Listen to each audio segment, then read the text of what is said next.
المنافسة المرة دي تقيلة، في أعمال واخدة ثيمات أقوى وتنفيذ أجرى، وما أعتقدش إن الشابوه هيكون من نصيبه السنة دي.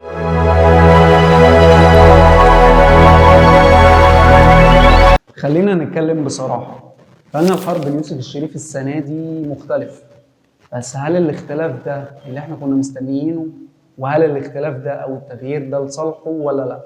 احنا اتعودنا من يوسف الشريف على ثيم معين، غموض، فكرة فلسفية، لعبة عقل، حاجة تخليك تفكر بعد ما الحلقة تخلص. من أيام كفر دلهاب للنهاية للقيصر كان دايما في بصمة واضحة، لكن فن الحرب السنة دي حاسه بره المنطقة دي، حاسه ماشي في سكة مباشرة أكتر، ما فيهوش الطبقات اللي اتعودنا نفكها، ما فيهوش الغموض اللي كان بيخليك تستنى الحلقة الجاية علشان تحل اللغز. هل ده معناه إنه مسلسل وحش؟ مش بالضرورة.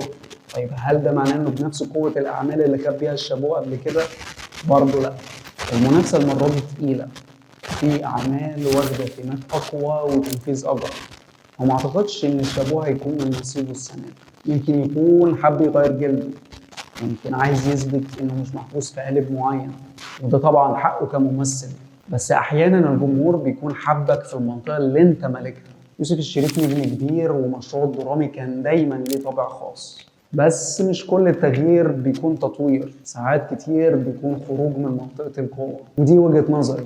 قول لي رأيك، انت شايف ان التغيير ده في صالحه ولا شايف انه كان يفضل في المنطقة اللي هو متسيدها؟